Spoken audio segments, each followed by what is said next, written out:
भारत माता की, भारत माता की, वंदे वंदे वंदे। आज के इस अनुसूचित जाति महासम्मेलन में मंच पर उपस्थित उत्तर प्रदेश विधानसभा के माननीय अध्यक्ष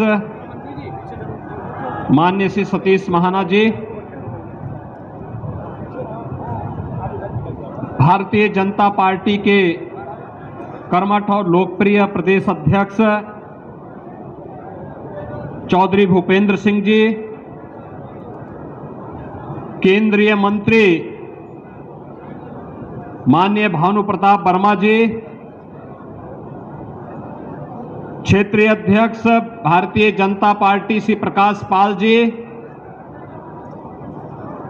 प्रदेश सरकार में मेरे सहयोगी मंत्रीगण श्री नंदगोपाल गुप्ता नंदी जी, श्री राकेश सचाखंड क्षेत्र से जुड़े हुए मेरे अनुसूचित जनजाति से जुड़े हुए सभी उपस्थित भाइयों बहनों, आज शरद पूर्णिमा का पावन दिवस है और अपनी कालजयी रचना रामायण के माध्यम से हम सबका साक्षात्कार कराने वाले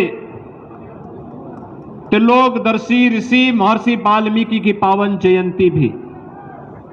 इस अवसर पर त्रिकालदर्शी ऋषि महर्षि वाल्मीकि के श्री चरणों में नमन करते हुए मैं आप सबका हृदय से अभिनंदन करता हूं, स्वागत करता हूं। भाइयों बहनों, कानपुर में मां गंगा के आशीर्वाद से हम सबको आज इस सम्मेलन के माध्यम से आप सबसे जुड़ने का एक सौभाग्य प्राप्त हो रहा है। विकास की लगभग 500 करोड़ रुपए की परियोजनाओं के लोकार्पण और शिलान्यास, जिसके लिए हमारे माननीय जनप्रतिनिधियों ने अथक परिश्रम करके उन योजनाओं को यहां लेके आए हैं, उन्हें लोकार्पित और शिलान्यास करने का भी अवसर प्राप्त हो रहा है। और इस अवसर पर अनुसूचित जाति जनजाति के लिए केंद्र और राज्य शासन के स्तर पर क्या क्या योजनाएं चल रही हैं, इन योजनाओं के बारे में हमारे पूर्व वक्ताओं के श्रीमुख से आपको बहुत कुछ सुनने और जानने का अवसर भी प्राप्त हुआ है।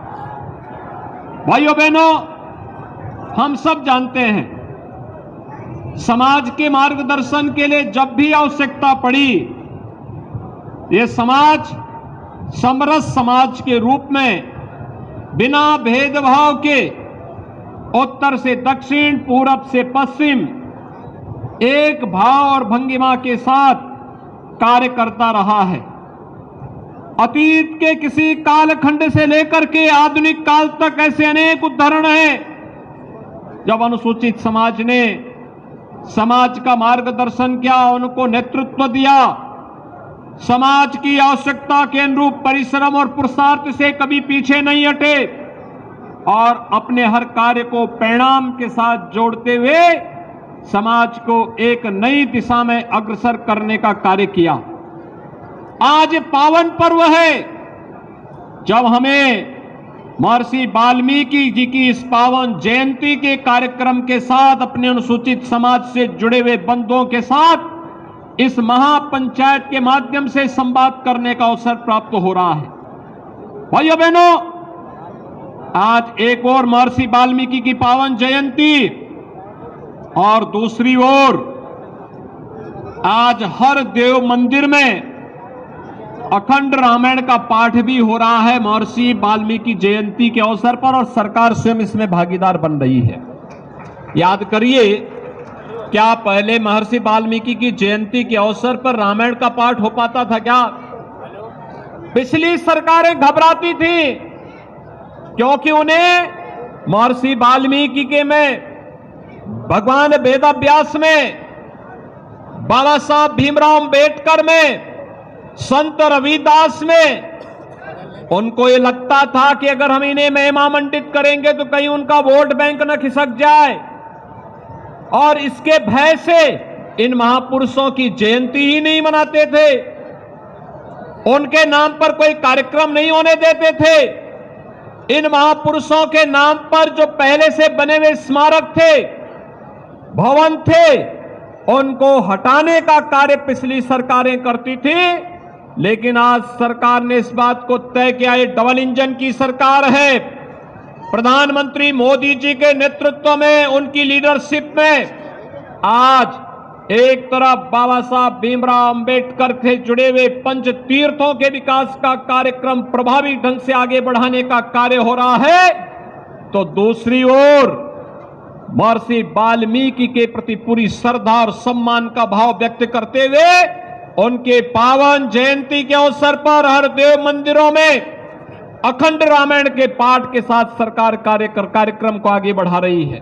भगवान राम के चरित्र को दुनिया के सामने लाने का श्रेय अगर किसी एक त्रिकालदर्शी ऋषि को जाता है तो महर्षि वाल्मीकि को जाता है।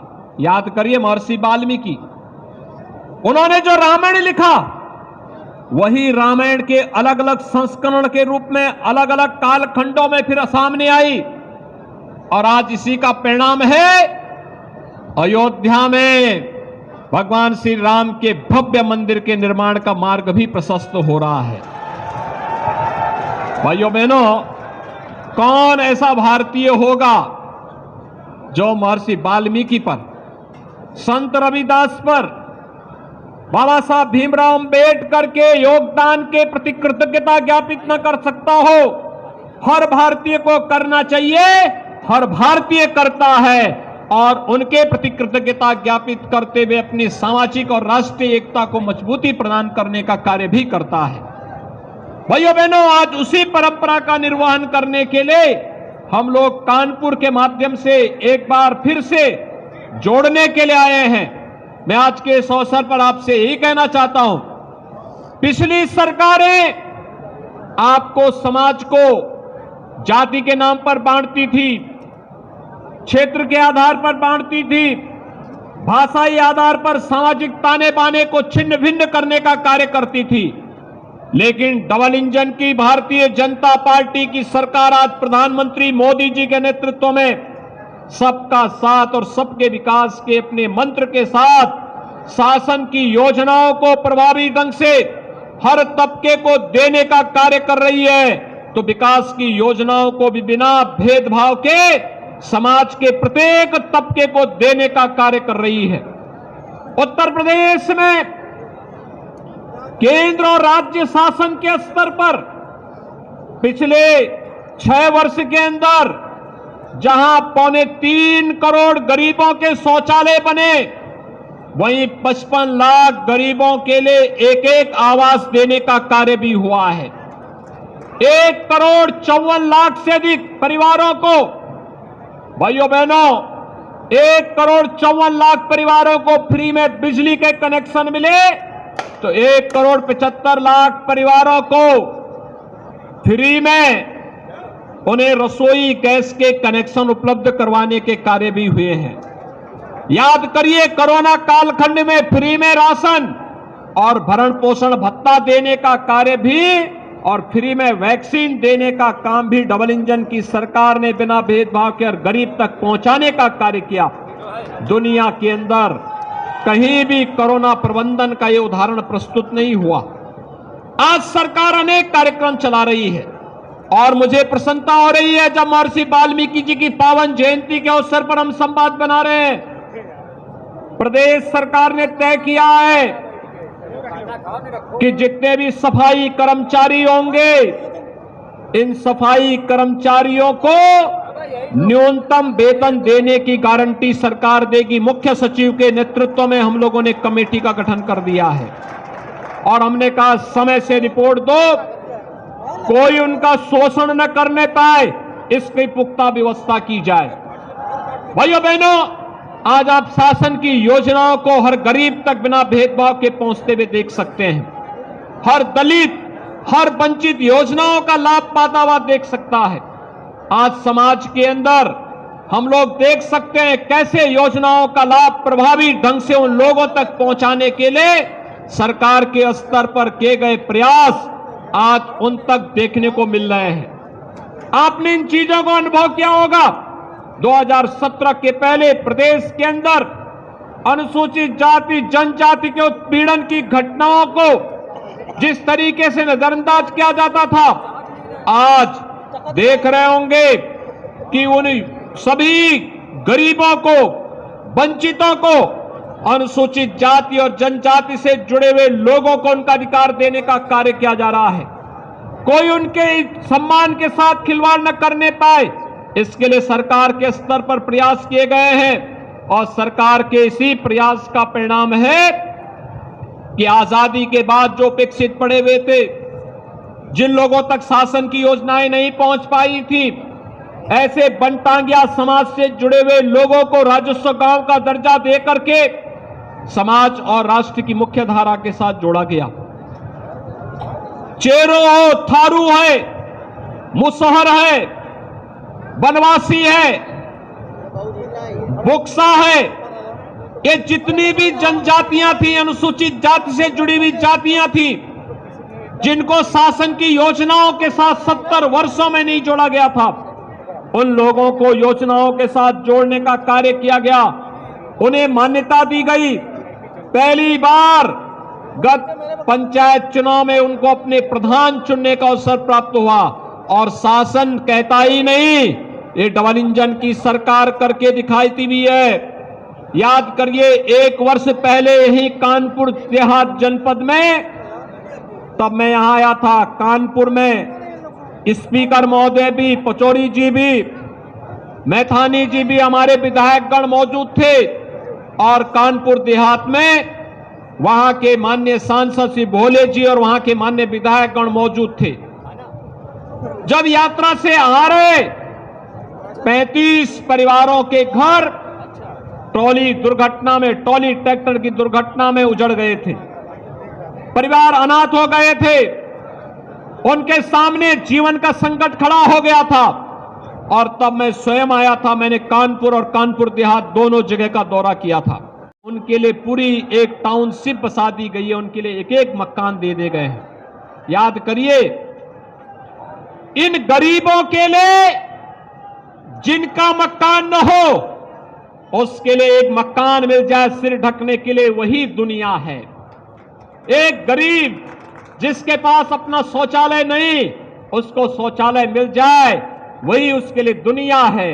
एक नौजवान जिसके पास रोजगार नहीं, अगर उसके हाथ को कार्य मिल जाए, यही उसका सम्मान है, यही उसके लिए दुनिया है। एक बेटी जिसको सुरक्षा चाहिए, उसको सुरक्षा की गारंटी मिल जाए, यही उसके लिए दुनिया है।